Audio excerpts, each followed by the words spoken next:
À Paris, dans le 13e arrondissement, une rencontre d'envergure a réuni ce lundi soir près de 300 membres de la communauté chinoise, parmi lesquels plusieurs personnalités influentes au restaurant Chinatown Olympiade.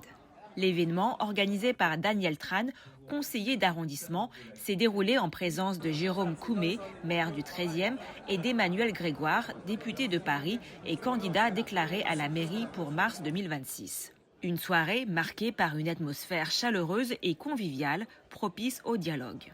Dans son allocution, Jérôme Koumé a rappelé le travail mené depuis des années avec les communautés asiatiques, valorisation de la mémoire, action contre le racisme, renforcement de la sécurité et soutien aux initiatives culturelles. Il a souligné le rôle économique et l'animation que ces communautés apportent au quartier avant d'évoquer plusieurs projets de transformation urbaine à venir. Le maire a insisté sur l'importance de la participation des habitants dans l'élaboration des propositions futures.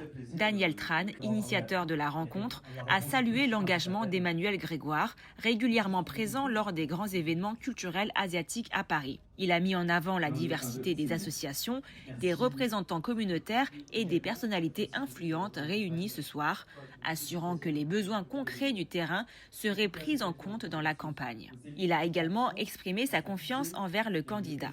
De son côté, Emmanuel Grégoire a rappelé que la communauté asiatique contribue désormais au dynamisme de nombreux quartiers parisiens. Il est revenu sur ses nombreux voyages en Asie, dont un déplacement officiel en Chine pour le 50e anniversaire du rétablissement des relations diplomatiques franco-chinoises, évoquant des souvenirs forts et respectueux. Dans un contexte préélectoral, il a assuré vouloir rester un interlocuteur disponible, attentif aux préoccupations, attentes et exigences de la communauté. Il a réaffirmé son engagement sur les enjeux de sécurité, l'accueil des touristes asiatiques et la poursuite des échanges culturels. Le député a également exprimé sa fierté de voir la communauté contribuer au rayonnement du 13e arrondissement, affirmant qu'il soutiendra acteurs économiques et associations dans leurs projets.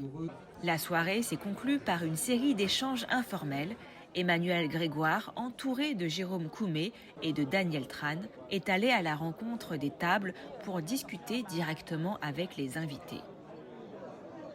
C'est toujours important de retrouver les personnes très en amont des choix des élections.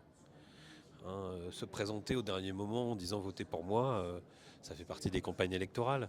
Mais c'est pas comme ça qu'on travaille sérieusement. On travaille sérieusement en écoutant, en essayant de comprendre les aspirations, en essayant d'interroger évidemment les personnes, les grands représentants qui étaient ici rassemblés. Et c'est à partir de ce travail que nous construisons nos propres propositions. Et les élections, c'est d'abord un rendez-vous démocratique évidemment tout à fait essentiel, où on écoute d'abord, ensuite on propose à partir de cette écoute, et puis ensuite c'est aux citoyens de décider, et j'espère qu'ils nous feront à nouveau confiance de manière forte, parce que c'est sur le temps long qu'on crée des liens évidemment très, très importants. On a un rôle qui est extrêmement important à jouer. Moi, je m'occupe des relations internationales, du jumelage et du lien avec les communautés asiatiques et les associations, car justement, c'est une partie importante de la vie du 13e.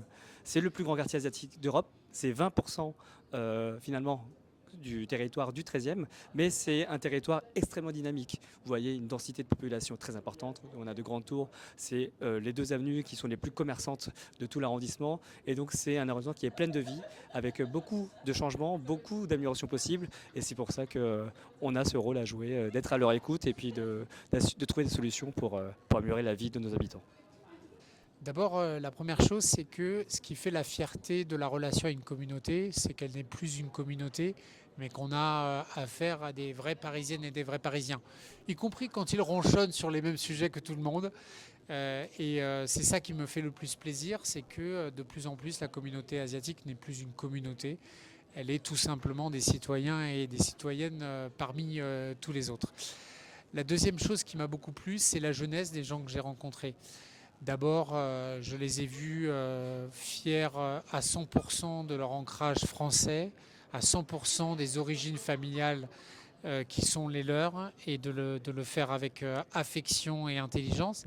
Je suis très admiratif de leur parcours. Il y a des avocats, des médecins, des artistes, des gens qui ont choisi de rester dans la restauration, un peu dans la logique de ce que leurs parents ont fait. Mais voilà, c'est une communauté qui va bien, tout simplement parce qu'elle est intégrée à la communauté parisienne. Et la dernière chose que je veux dire, ça m'a fait sourire, c'est que beaucoup des jeunes que j'ai vus ici sont nés à Paris. Ce n'est pas mon cas. Et d'une certaine manière, ils sont bien plus parisiens que moi. Reportage par Mandarin TV.